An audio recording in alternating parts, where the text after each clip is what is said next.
Thank you, Natasha.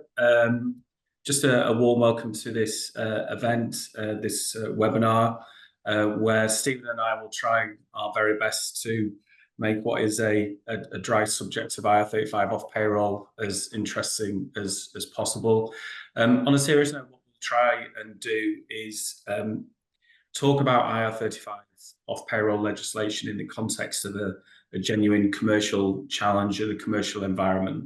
So whilst we've got the technical elements of payroll over here, where end client organisations in the private sector are trying to apply it, we can then talk about the genuine impact of that legislation and what is required under it within a business, all the while the business still has its day job to do, as well as having to understand the legislation and their responsibilities in it.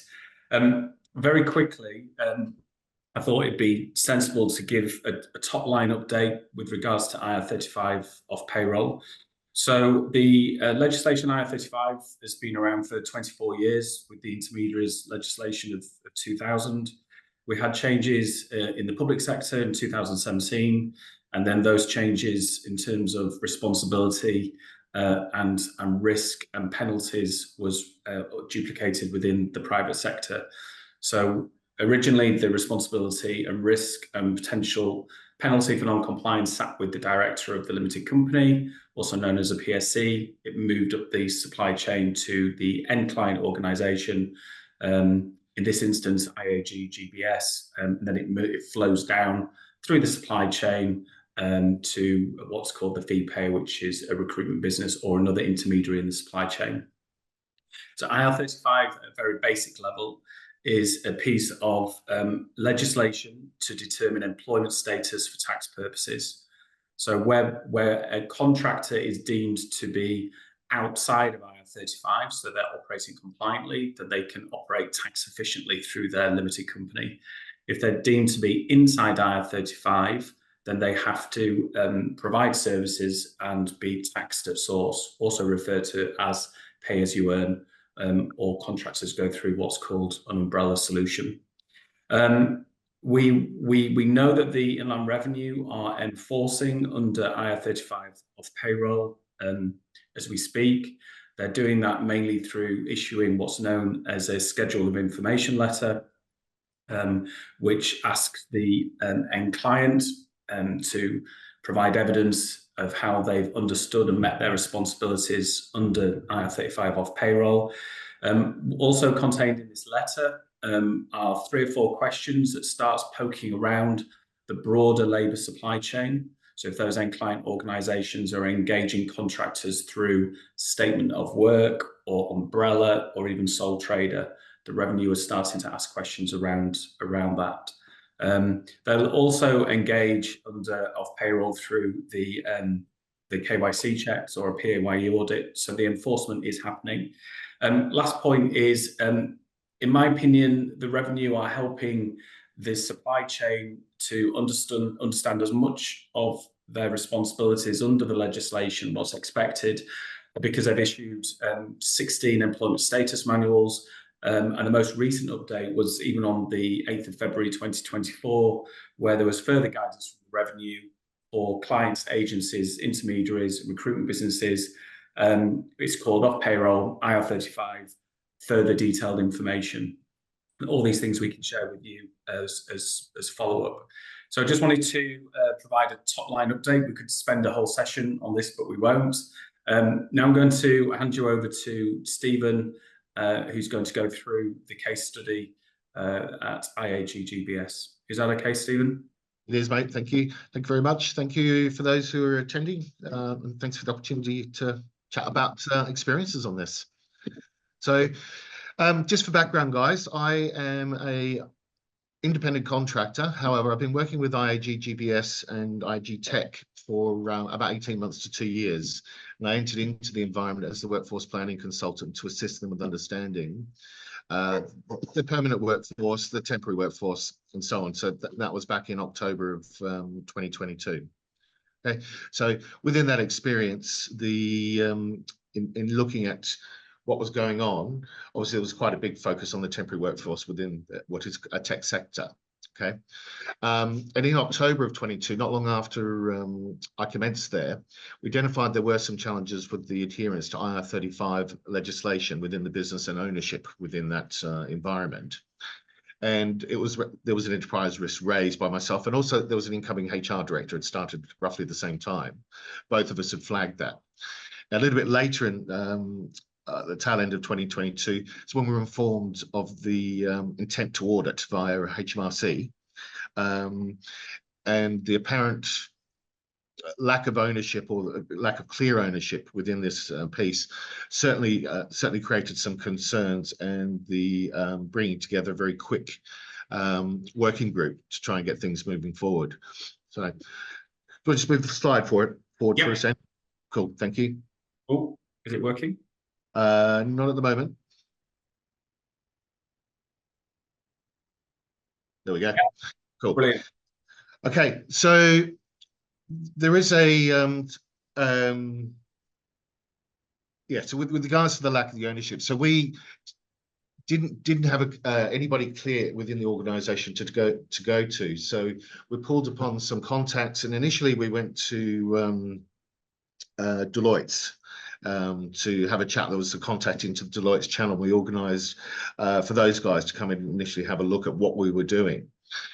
Now, within the working session, Deloitte took it was the Big Five approach, or Big Four approach, I should say, in that they arrived with their primary, the guy that knew everything that was going on. They arrived with their analysts and guys supporting, and they led us through a workshop and asking some questions about where we were at within this particular piece of work. Now, it became very evident during that workshop, we were in our infancy. There had been some basic work that had been done sort of around the time of COVID, but it hadn't really been progressed. Okay, so the outputs of this particular session enabled us to start working forward. But what was evident in that session as well was Deloitte wanted to work with us providing the resource to implement a lot of these actions, and we didn't feel comfortable in moving forward. And as Andy alluded to earlier, we had day jobs to do as well. So whilst we were pulling together the information requests, that past, present information, names, dates, IR35, SDS of all the contractors, and identifying all the suppliers and agencies that we were using, we started having a look at who could support us as well.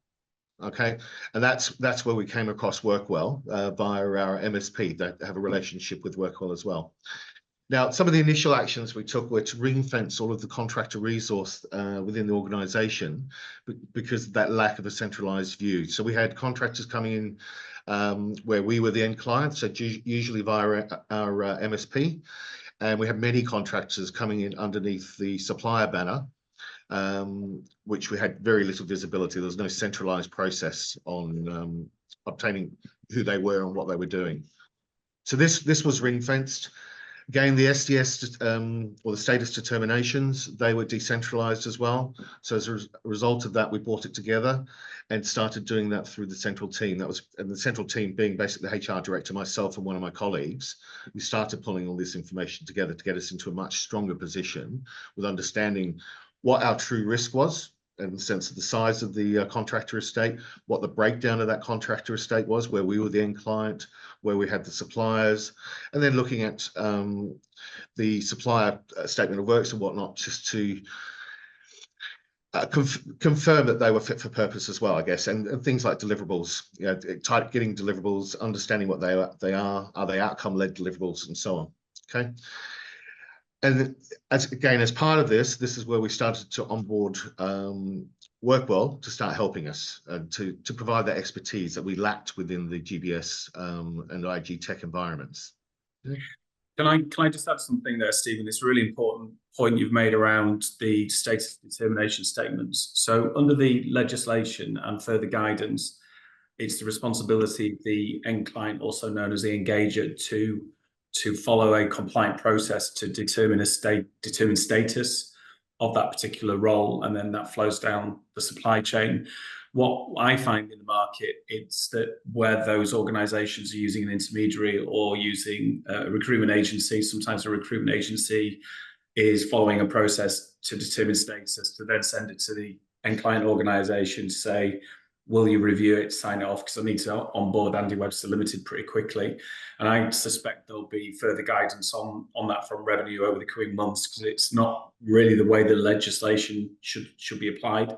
Last point around that, and Stephen and I have spoken about this as part of the ongoing solution within IAG GBS, is that the status determination statements that IAG GBS produce, and indeed yourselves in your organizations, have to be valid status determination statements.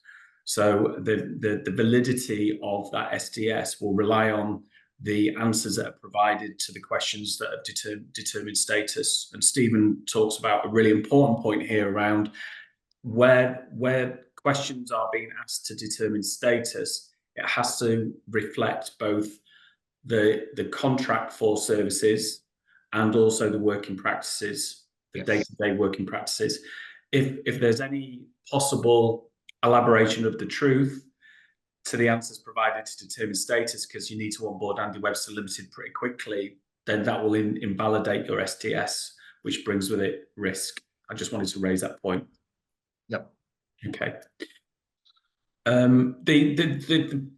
This point ties in nicely to what Stephen finished on, and I'll hand back to Stephen. But again, when the legislation originally came out with guidance, and I'll dig it out actually, what the revenue want to see ideally is where end client organizations are wanting to have a genuine understanding of their responsibility under legislation, developing a solution, implementing it, but also managing it because it's ongoing, then there's a bit of an expectation from the revenue that you seek third party, impartial, that's a really important word, impartial advice on this. And that was an interesting point made by revenue right at the beginning, just after COVID. Right, Stephen, back over to you. I'll stop talking. No worries, mate. No worries. All okay. Right. So within this initial phase of work, as we were getting Workwell on board with us to help out,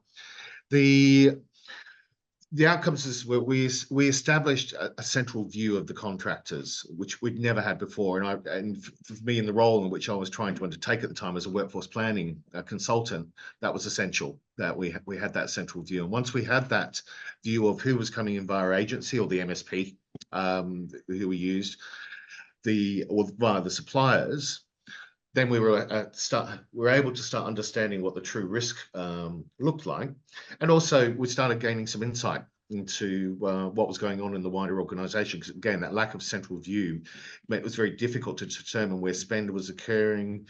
Was the spend occurring the right way? Were we seeking people from the right locations and so on? There's many different things within there. As Andy's just alluded to, with the status determinations, one of the challenges we did have there for the lack of centralization was they were not always completed to the same standard. Some were being done because they needed to be done, but people didn't really understand what was going on. So pulling those together, again, de-risked that going forward. Obviously, we still had the historical elements to work with, but at least we put a line in the sand and started getting into a much better place quite quickly.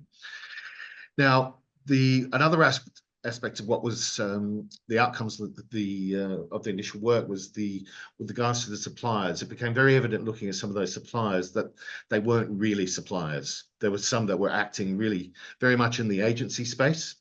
So several of those suppliers we actually did push through our MSP to start working via their MSP, and that made it very clear that we had the end client responsibility. So it took away some of the ambiguity that may have been there previously.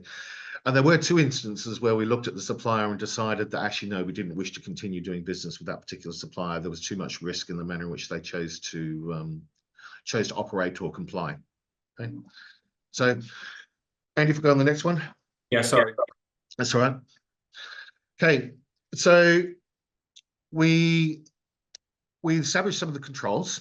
As I've alluded to it already, but the enhancement and the reporting was a big one. So we started to understand where, like, the true figures, where we were the end client, what the breakdown of those were for the inside and outside IR35 pieces. Again, we have the supplier view. And just, I mean, there's a little snippet when we first pulled these numbers together. I think it was only 20% of our contractors were inside IR35 at this particular point in time. It was also very evident that the process about onboarding contractors was challenging or not clearly understood, again, because of the decentralized manner. Hence, a lot of activity being pushed out via the suppliers, and generally with a much higher cost. So that was one of the issues that we're identifying, is the cost associated with going via suppliers for what probably should have been via the MSP was quite high in a number of instances. So again, it started off identifying those opportunities and enabling conversations to support finance, the HR teams as well, about what we needed to do to move things forward, but become more effective and more optimized in the in what we were doing. So just trying to think if there's any other snippets on that one there. I've got one. I've got a snippet. Yep. For me, because I was hands-on with the delivery of the solution in an audit stage, even though I've been in industry 20 years, I was overwhelmed with the lack of accountability and responsibility within the organisation.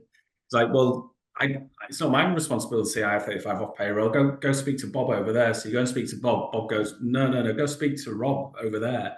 So I'm pulling what hair I've got left out, going, who in this organisation has day-to-day operational responsibility for the implementation and management of IR35? Because you as the engager have got a whole load of responsibility and a whole load of risk for non-compliance. So that was the first thing. The second thing I recognise, and Stephen and I have spoken about it over coffee lots of times, is just the culture of the organisation.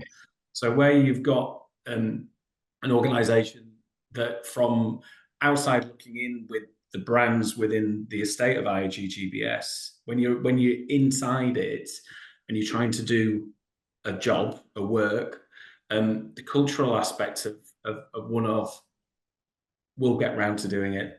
Let's have a meeting and we'll talk about it with some actions, but then we'll get round to doing it at some other point.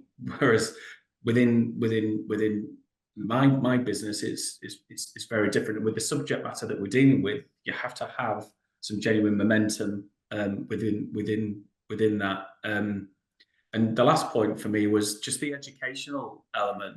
Yes. So whilst leading up to off payroll, we had the delay due to COVID. I noticed that within a lot of organisations, whether it's sat within procurement, HR, TA team, it was an initial project that needed to get done that was at the top of the to-do list. But once the project has been completed and you're into BAU, it just dropped down the priority of what needed to be done within the organisation. And ongoing education, sharing of information, knowledge of this subject matter amongst those people that are having to work with it on a day-to-day basis. In this instance, the hiring manager community. In other organisations, it's TA teams, it's the recruiters, risk procurement. Is really, really important, because where we have the legislation, the revenue, as I said earlier, have issued up to 16, 17 employment status manuals, which someone has to read, understand, and then implement that in the context of that respective business and the IR35 solution that's been adopted, notwithstanding the enforcement element. So there were the three bits for me, Stephen, in the early couple of months, I think. I think that's, I mean, it's a good summary. I mean, the education piece, the reasons for why we centralized, getting that information out to the hiring manager community and getting them on board so that we could get involved in the hiring process, because the side doors that were open going through suppliers made it challenging to get that visibility. And again, where spend was occurring and so on. But getting their education, how the central teams were supporting them. And as a result of becoming more proactive, meaning we had improvements in the nature of the recruitment that was being undertaken.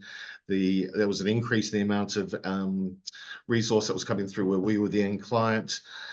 Conversations about how to structure teams, all those sorts of things started to occur as a result of that education and that hiring manager of the hiring manager community and getting them on board. Excuse me. Okay. Should we move on? Yeah, let's move on to the next one. Yeah, sorry, ignore that first paragraph. That's okay. So what are the actions? So where we needed support, I touched on where we needed Workwell to help us. We had day jobs, but we just obviously didn't have the skills to undertake that. So I mentioned earlier that we assessed the suppliers. We had a look at the contracts, what was going on. So where I did an initial audit on those contracts, we then liaised with Workwell to pass over the information that we had with regards to the client, supplier and the contractor levels to have a look at whether there was consistency for the legislation.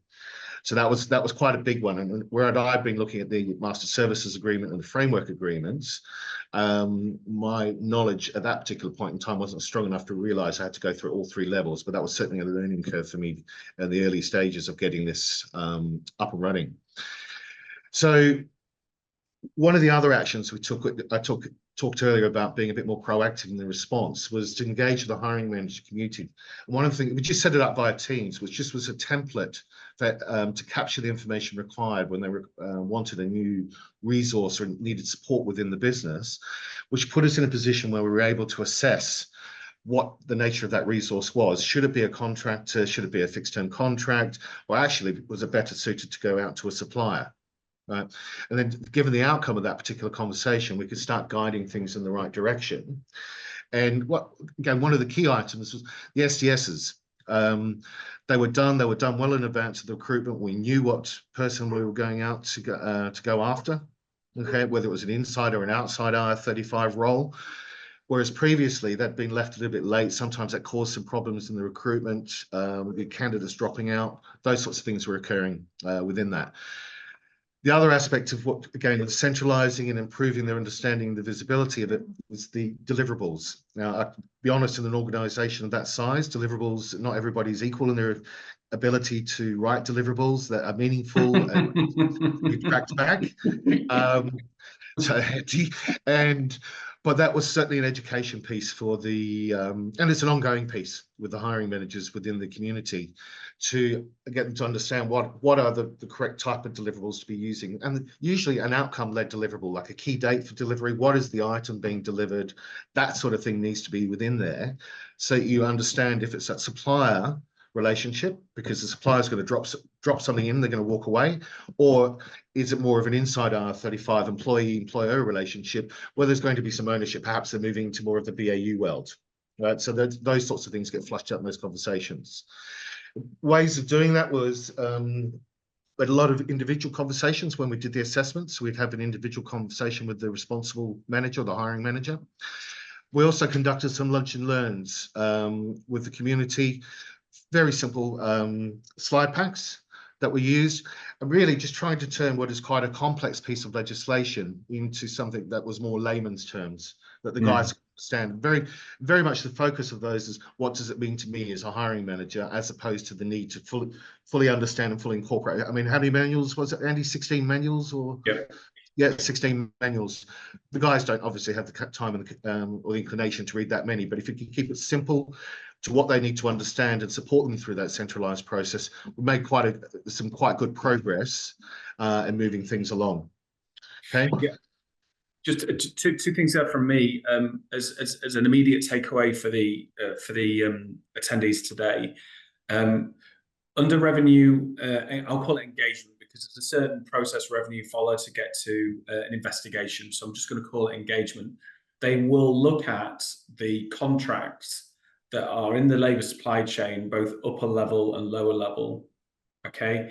And where there are clauses pertaining to IR35 off payroll, they have to be exactly the same reflected. So for example, both should say if there is a right of substitution, there's a right of substitution. One can't say there isn't a right of substitution in the upper contracts and then the lower contract says actually there is a right of substitution.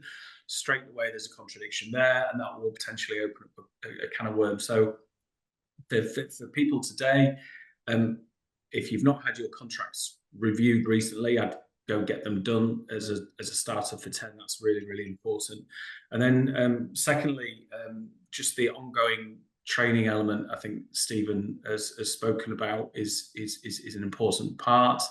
And also, we've spoken briefly about SOW, statement of work, also referred to as contracted out services.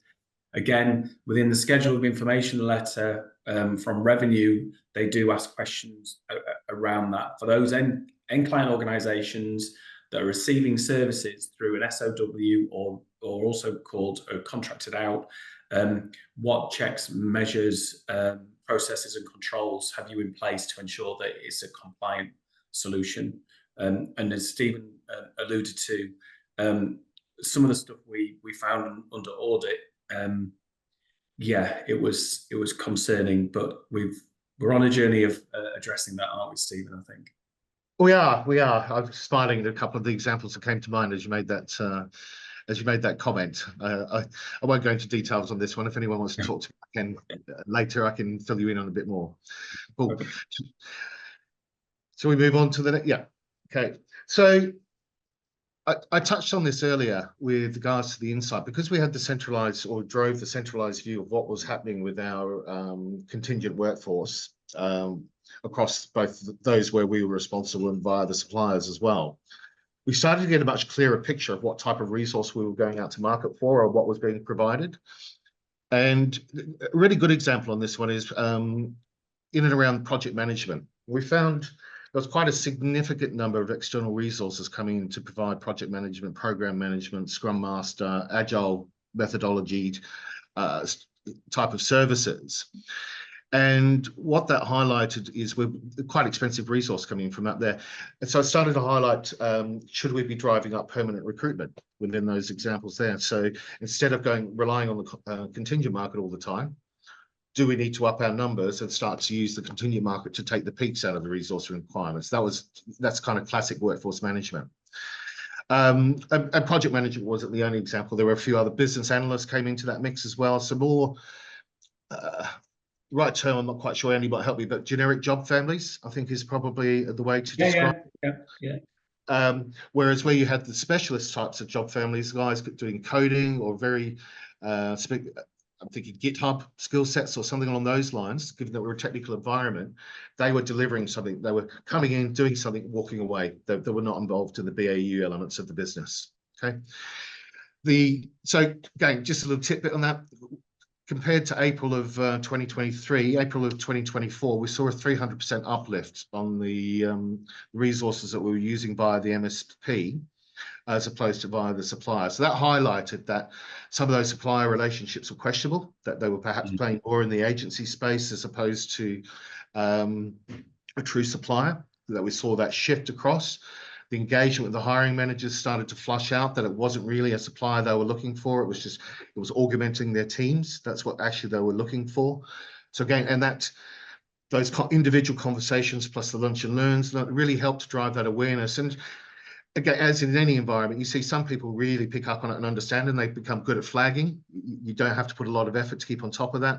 And then there are other parts of the organization I'm smiling at, so I'm thinking again of those, where if there was ever a challenge, it was more than likely going to come from a couple of those portions of the organization. And there was a cultural element of just solving a problem, which meant those side doors were something that were utilized in bringing resource in. But because of the centralized view, we're able to identify those and close them down or engage and get them in the right direction, push them in the right direction as needed, as opposed to a year prior where we just wouldn't have seen it, or would have been certainly coming into the picture much after it had actually happened.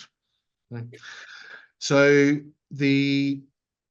I've touched on the costing element. The other thing with the suppliers, the outcome of this is that we tightened up the statement of works and the deliverables that were put within the contracts. And just a very specific example. So within the technical environments with using Agile, it's a challenging one to put into a contract for clear deliverables. But we did find some ways to introduce those into the contracts to make it very clear. And that's examples of been calling out, if you have a tool like Jira where you've got the ticket items within there, you can align the deliverables to those items there and you can track it's auditable. Whereas one of the previous issues with the contracts, it was very unclear as to what was being delivered, or could you really audit it? Would it stand up to questions from HMRC? Because there wasn't really an audit process on those channels. But by reviewing those, you were starting to put in, make it clear who was responsible for delivery, what the implications of delivery were, all the classics of a statement of work. Okay. And again, I touched on non-compliance. Again, April of 23 would have found it challenging to pick up areas of non-compliance, but a year later, we were able to identify very quickly, even down to individual levels of non-compliance, because of the reporting that we had in place, the analysis that we were doing, to pull that out and engage in those conversations again, to either before it actually happened. Sometimes we're still a little bit late to the party, but rather than finding out 6 months after the event, we were finding out as they came into the picture and addressing it very quickly. Brilliant. Cool. Right, just mindful of everyone's time here. I think we're at summary stage now, Stephen. Mm-hmm. So, go on. mate. Yeah, no, go on, mate. No, I was just looking at the first question. I was just looking here. Can compliance significantly improve existing talent acquisition and onboarding and retention experience? So the answer to that one is yes, it can. There's a very specific example that we have within the IAG GBS environment, where we've stood up a artificial intelligence and intelligent automation environment. And rather than what had been done previously, the organizer or the business engaged with the HR teams immediately, and we designed that. We created a TOM in advance and recruited against that. So then we made sure that any area of where there was any line management or financial responsibility, those roles were inside IR35. And where there were fixed deliverables, that's where we tended to go out to suppliers, but suppliers in groups. So the supplier itself had a deliverable rather than a series of individuals augmenting a team. Okay, so it created much clearer structure on what was happening, and again, it stands up to investigation, stands up to audit much more readily than what would have been done 12 months ago. Yeah. Okay. Any other questions in here, Andy? No, I'm just mindful of the time. I just wanted to say that for some organisations, understanding and creating a solution, implementing it, and managing it for off payroll may seem daunting whilst you've got the day job to do. I get that. I think in this example where Stephen and the team down at IAG GBS had the day jobs to do because the new projects coming in, these are the skills that we need, these are the roles that we need to go and find these skills and the people, and we need to onboard them, we need to retain them. Equally, we have to offboard them at some point. And that's a job in itself, isn't it? And then you've got this piece of legislation here. You think, Christ, what can I do? What shall I do? Is it going to hinder my ability to attract the best talent in quite a competitive sector? Or shall I roll my sleeves up, outsource some of this work, understand my obligations and responsibilities under off payroll? And I would say this to any member of that team down at Waterside, that the environment, one of the outputs of the work is that the environment within there is better understood for compliance purposes and is more attractive for contractors, because there's a clear line of, this is how I'm tracked on a day-to-day basis as a contractor. This is how employees are tracked. We've done this piece of work, so we know that these roles are either inside or outside, but where they're outside, there's a higher probability that the team down there are going to attract and onboard the best candidate possible, who's traditionally white-collar PSC contractor, versus another organization maybe in that sector that thinks that this piece of work is unsurmountable. The easiest thing to do is just make a blanket decision. Everyone's inside, therefore you're only going to go PAYE. And that's not attractive for contractors with specific skills in there.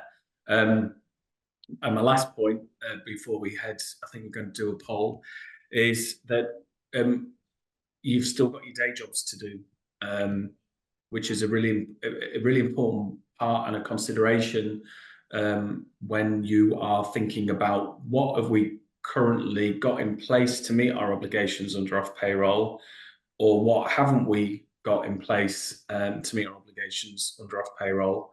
And then the last scenario is if and when you get that engagement from revenue. And what I see is that those organisations then move it to the top of the risk register. We need to do something about it. I've not come across many as yet, and I'm sure there are lots out there that are in a really good place in readiness for that engagement. So yeah, it's been an interesting journey. It's been enjoyable. We continue to deploy the solution down at Waterside and the guys at IAG GBS. I've got nothing else to add, Stephen. Thank you. Cool. No, I think I'm good, mate. That's a good summary of it. I mean, there's many more anecdotes we could add or anything like that. So if anybody wishes to get in touch after the session, more than welcome to. And if it's appropriate, I can certainly fill you in on some of the examples or some of the activity we're undertaking.